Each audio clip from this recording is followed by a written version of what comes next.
오늘의 사연 읽어드리겠습니다. 저는 언니만 둘 그리고 동생이 5인 말 그대로 딸부잣집에 선도 안 보고 데려간다는 셋째로 태어났습니다. 저는 어릴 적부터 언니와 동생들 때문에 늘 양보를 해야 했고 가지고 싶은 것이 있어도 형편이 넉넉하지 못해서 부모님께 말을 할 수가 없었어요. 부모님은 형편도 좋지도 않으면서 저희들 생각은 전혀 안 하셨는지 계속 동생들을 낳으셨어요.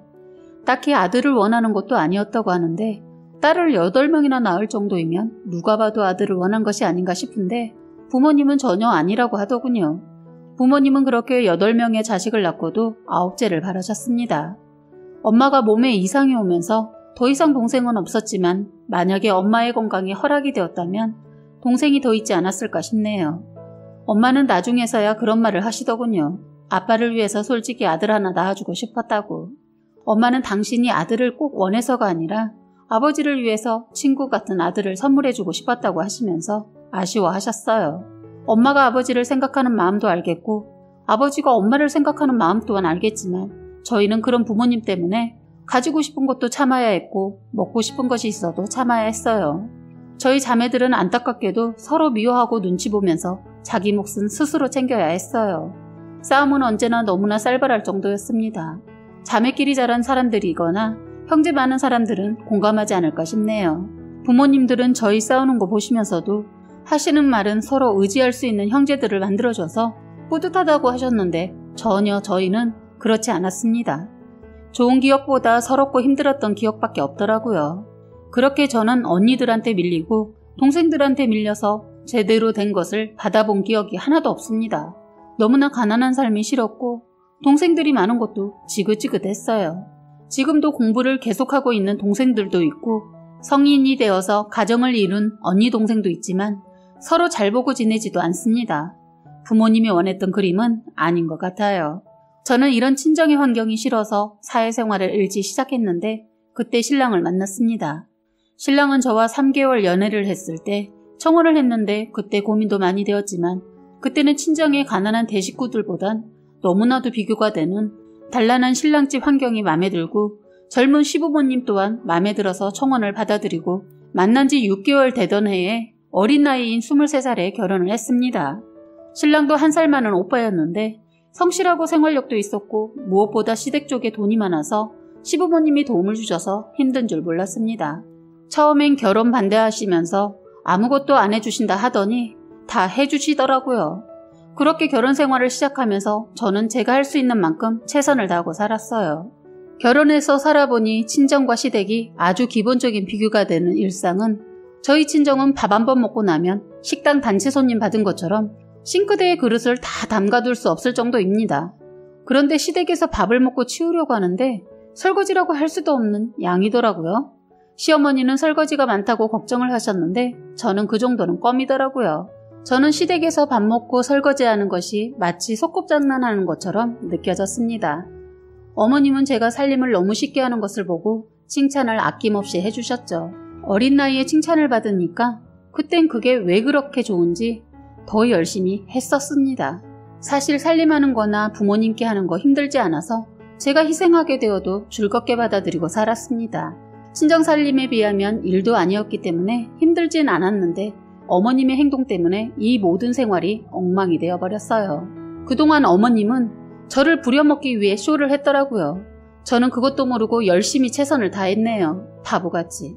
어머님이 제가 시댁에 온 줄도 모르고 친구랑 저의 헌담을 짓거리고 있는 것을 듣기 전까지는 가족을 위해 혼자 희생한 것쯤은 그딴 거 손해라고 생각해 본 적이 없었는데 시어머니의 말을 듣는 순간 바보 짓이었음을 깨닫게 되었죠. 시어머니는 제가 신랑이랑 온 줄도 모르고 친구에게 통화 중이었는데 어머님이 하시는 말이 정미야, 우리 며느리는 살림하는 거 타고났다. 그때까지는 저를 칭찬하는 줄 알았어요. 그런데 다음 말이 저희 가슴에 비수를 꽂았어요. 얘는 조금만 칭찬하면 뭐든지 다 해준다. 못 사는 집안에서 자라서 그런지 우리가 하는 일은 일로 생각하지도 않아. 야, 설거지가 한가득인데 금방 뚝딱 해주어 버리더라. 우리 며느리는 말만 잘 구슬려서 부려먹으면 돼. 그래서 요즘 나 너무 편해. 어린 나이에 결혼한다고 했을 때는 아들 죽일 놈 하면서 패줬는데 내가 50에 이렇게 호강을 하면서 살 줄은 몰랐다 야 하더군요. 정말 기가 막히고 코가 막혀서 할 말이 없더군요. 만약에 그 말을 혼자서 들었으면 제가 억울해서 죽을 뻔했어요. 시어머니는 가끔 보면 자기가 말을 해놓고도 안 했다고 거짓말도 하거든요. 저는 시어머니가 하는 말을 다 듣고는 그 자리를 피하지 않고 제가 있음을 헛기침으로 알렸습니다. 신랑은 상황을 파악하고 안절부절하고 시어머니는 저를 보는 순간 얼굴이 굳어지면서 얼굴색도 벌겋게 달아올랐더라고요. 시어머니는 저한테 어디까지 들었냐고 묻고 싶은 표정이더군요. 저는 시어머니가 답답해할까봐 바로 묻는 걸 기다리지 않고 장봐온 것들을 시댁 거실에 던져버리면서 시어머니한테 말했습니다. 이제 두 번 다시 같이 밥 먹을 일 없을 것 같네요. 이것들 알아서 해먹던지 버리든지 하세요. 제가 그동안 참 어리석었어요. 그렇죠? 저는 새로 만난 가족한테 정말 많은 사랑을 주고 싶어서 아낌없이 드리고 노력했는데 결과가 이런 거였네요. 저는 이제부터 어떠한 노력도 함께할 시간도 만들지 않을 거예요. 이 시간 이후로는 신랑만 보고 살 거라고요. 만약에 이 사람이 부모를 택한다면 이혼도 생각하겠습니다. 했더니 시어머니 노발대발하면서 대려 적반하장으로 욕을 하면서 배움이 어쩌고 저쩌고 없이 자라서 하는 짓이 거지 같다 하더군요. 저 정말 거지 같은 게 뭔지 제대로 보여줬습니다. 거지 같다는 말이 저를 자극했던 것 같아요. 저는 성질을 참지 못하고 이혼을 생각하고 시어머니 멱살을 잡았습니다. 다시 말해보세요. 지금 뭐라고 하셨죠? 제가 거지 같다고 했나요? 그럼 거지가 화나면 어떤지 보실래요? 했더니 시어머니도 저의 머리채를 잡으려고 하더군요. 저보다 힘도 없고 키도 작아서 그런지 허우적대기만 하더군요. 그리고 제가 그날 긴 머리를 틀어 올린 똥머리를 해서 시어머니 어떠한 수도 쓰지 못하고 저한테 당했지요. 신랑은 이미 제 성격을 알고 있어서 그런지 말리다가 이러지도 저러지도 못하니까 시아버지한테 전화를 하더군요. 그런데 시아버지는 이보다 더 급한 일이 있었는지 전화를 무시하고 끊어버리더군요. 시어머니는 고함을 치면서 며느리가 시어머니 잡는다고 소리소리 질러서 시어머니를 거실 바닥에 밀쳐버렸어요. 그러면서 저는 신랑한테도 말했어요. 너 지금 나 따라 나서지 않으면 너랑도 끝인 줄 알겠어. 했더니 이놈 저한테 푹 빠져서 헤어나오지 못한 놈이라 울고불고 분해서 난리가 난 자기 엄마를 두고 저를 따라 나섰습니다. 엄마 미안해, 나 갈게. 시어머니 저를 따라 나서는 아들한테 미친놈, 그래 네 여자가 그렇게 좋으면 가라, 가. 자식 딱 필요 없어. 당신 몸을 치면서 울더군요. 신랑도 제가 이렇게까지 하는 것을 뭐라고 말 못하는 게 그동안 제가 헌신하면서 정말 많이 부모님을 생각하고 아끼면서 저희 부모님보다 더 잘해드렸다는 것을 누구보다 더 잘 아는 사람이라 제가 자기 엄마 멱살 잡는 것을 말리긴 했지만 자기 엄마한테 상처받은 저를 뭐라고 하진 못하더라고요. 저는 뒤따라 나선 신랑과 함께 집으로 왔습니다. 나중에 시아버지 전화 오셔서 시어머니 멱살 잡은 것 때문에 한바탕 난리가 또 났지만 시아버지 이 일보다 더 급한 일이 터져서 제가 한 일에 관해서는 끝까지 따질 새도 없었습니다. 가족들 모르게 바람을 피우고 있었는데 세상에 바람을 무려 1년을 넘게 피워오고 있었다고 하네요. 1년을 속은 시어머니가 둔한 건지 제대로 속인 시아버지가 대단한 건지 모르겠더군요. 바람을 알게 된 것은 아버님의 내연녀가 임신을 했다면서 시어머니한테 이혼을 해줄 것을 요구했다는 겁니다. 그 말 듣는데 참 말도 안 나오고 시아버지가 너무 싫더라고요. 그동안 몰랐던 아버님의 바람에 대해 이번에 알게 되었는데 제가 결혼하기 전 몇 년 전에도 시아버지 어린 여자를 임신시켜서 큰일 한번 치룬 적이 있었다더군요. 그런데 이번에 웬만해서는 떨어지지 않을 것 같은 여자가 걸려서 두 분 다 곤욕을 치르고 있는 것 같더라고요. 그래서 아버님이 바람핀 것 때문에 제가 한 행동에 대해 아무도 거들먹거리지 않았어요. 솔직히 처음엔 시어머니가 저한테 한 짓 생각하면 험담 좋아하는 시어머니 이참에 당해봐라 하는 식으로 두고 지켜보면서 남의 집 불구경하듯 쳐다만 보고 싶었지만 이러다 시아버지 재산 다 날리고 나중엔 신랑까지 곤란해질 것 같아서 악바리인 제가 나서서 모든 것을 해결했습니다. 꽃뱀이었던 이 여자, 아버님을 끊임없이 제대로 사기를 치면서 그동안 우려먹었더군요. 사기를 작정하고 덤빈 것 같은데 멍청한 건지 아니면 어머님과는 전혀 다른 이미지와 미모에 반하셨는지 어떻게 뻔히 보이는 사기를 당하시고 계셨는지 이해할 수가 없었어요. 정말 어처구니 없는 일들이 있었는데도 아버님 그 여자한테 콩꽃을 씌었는지 보이는 것이 없었나 봐요. 꽃뱀한테 아버님이 제대로 올감해져서 그동안 당한 것이 수도 없이 많더라고요. 이 여자도 아버님이 제대로 걸린 것 같았는지 이번엔 마지막이라고 생각하고 정말 사고를 어마어마하게 치려고 작정을 했더군요. 한 방 먹이고 끝내려고 했던 모양인데 인연 저한테 재수없게 걸린 거죠. 저는 있는 수 없는 수 다 동원하고 지인들 불러 모아 이 꽃뱀을 제대로 잡아서 경찰에 넘겼습니다. 임신도 거짓으로 밝혀지면서 깔끔하게 정리해드렸어요. 그 이후로 시어머니, 시아버지 저를 대하는 태도가 180도 바뀌시더군요. 시어머니는 제가 시아버지 여자 정리해주고 재산까지 지켜줘서 멱살 잡은 거 다 묻어버린다고 하시더군요. 본인이 잘못했다고 하면서 부엌엔 저를 얼씬도 못하게 하고 저를 위해서는 목숨도 내줄 것처럼 하셨어요. 제가 그런 걸 바라고 한 것은 아니지만 어쨌든 그나마 남은 아버님 재산 다 지켜드리고 그 여자까지 떼어놔줬으니 이 정도 대접은 받을 수 있지 않나 싶어서 해주는 거 다 받았습니다.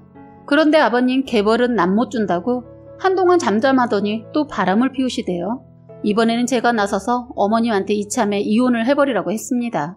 바람기는 평생 못 고치니까 어머님도 같이 바람을 못 필 것 같으면 그냥 이혼하고 연애하면서 마음 편하게 사시라고 이혼을 권해드렸어요.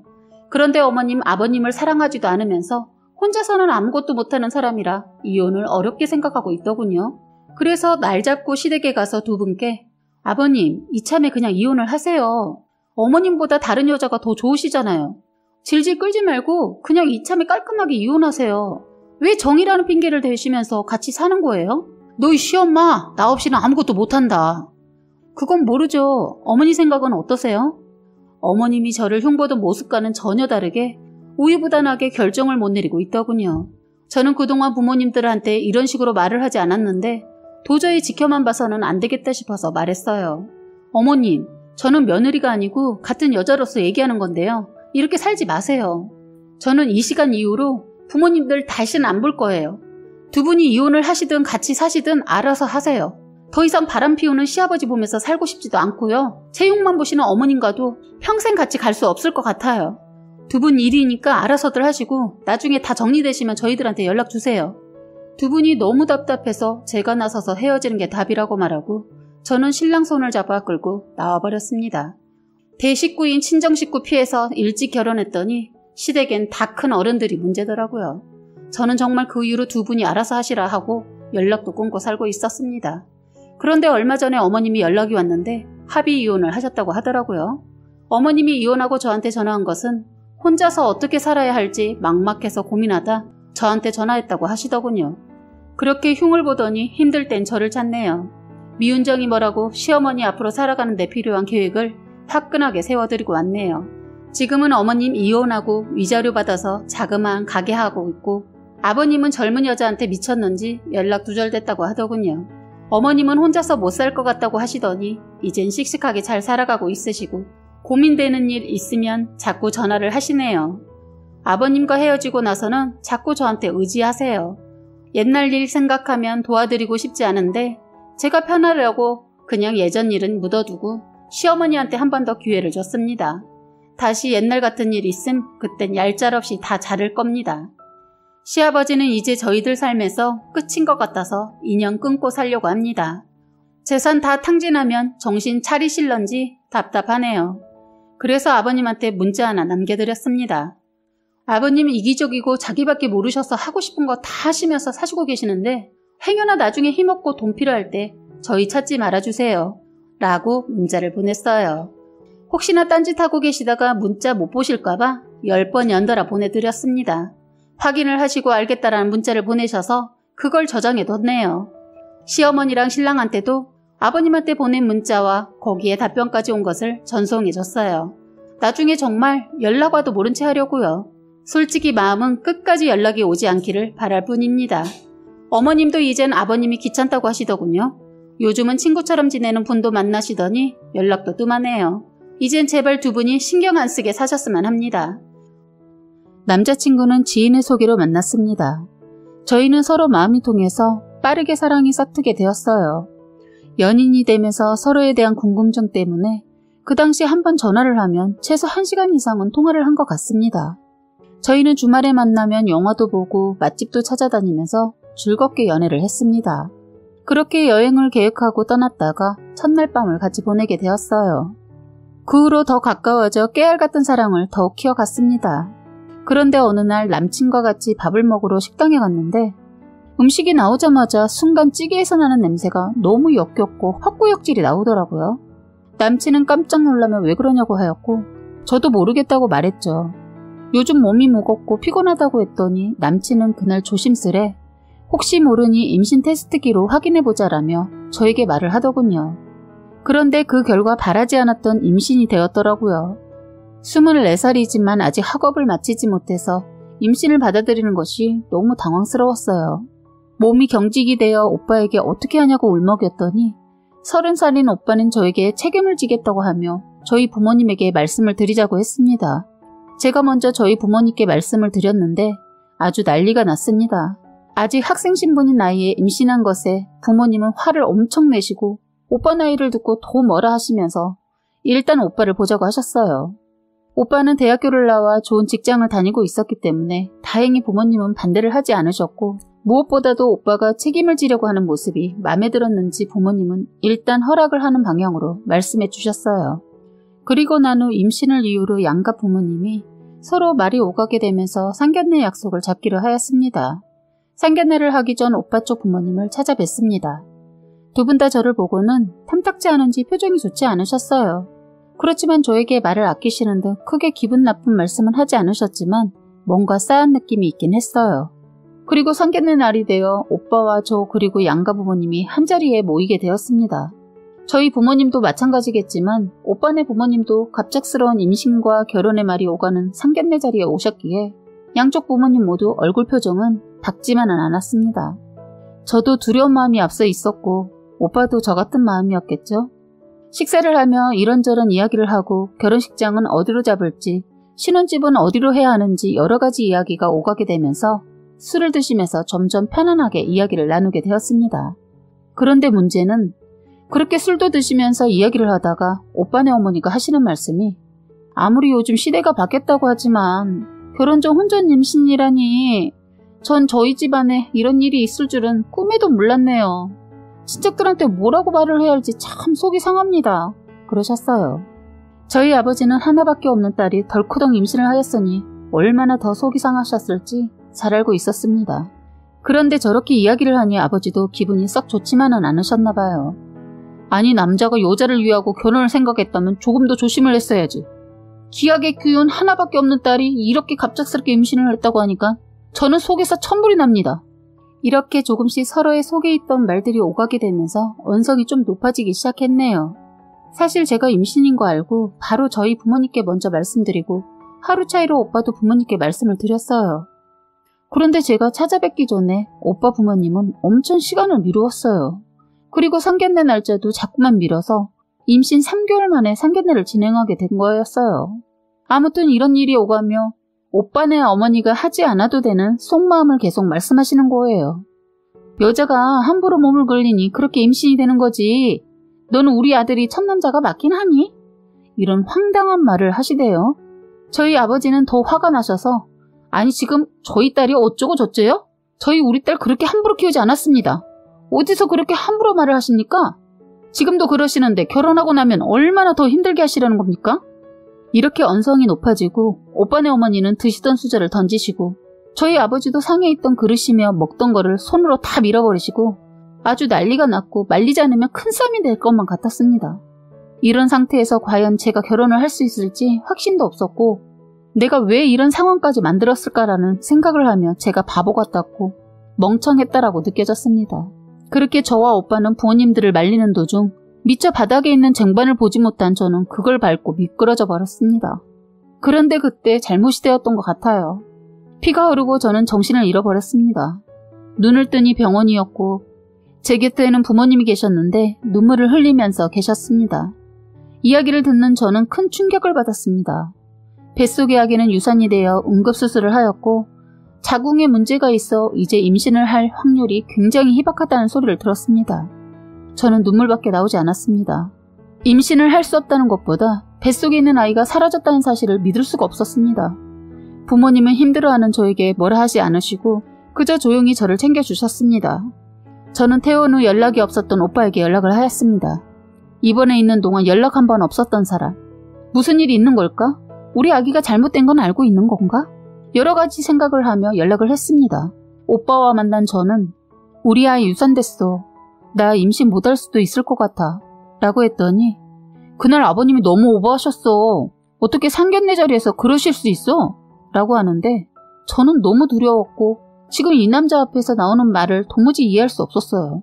지금 서로 잘못을 했었고 우리 아이가 잘못됐다는데 누구의 잘잘못을 따지고 있는 것인지 너무 화가 났습니다. 오빠는 지금 누가 잘못한 거 따지러 나온 거야? 그게 중요한 일이야?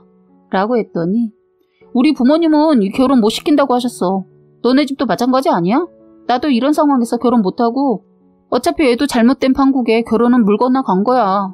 그리고 우리 더 이상 만나는 것도 아닌 것 같아. 헤어지는 게 서로를 위해 좋을 것 같다. 정말 이렇게 말하는데 이 새끼가 과연 내가 사랑했던 사람이고 결혼까지 생각했던 인간이었는지 미쳐버릴 것 같았습니다. 이 화를 어떻게 해야 할지 모르겠고 그냥 죽여버리고 싶었습니다. 저는 이제 임신도 못할 수도 있다는데 지는 그냥 이렇게 끝내버린다는 말을 하다니요.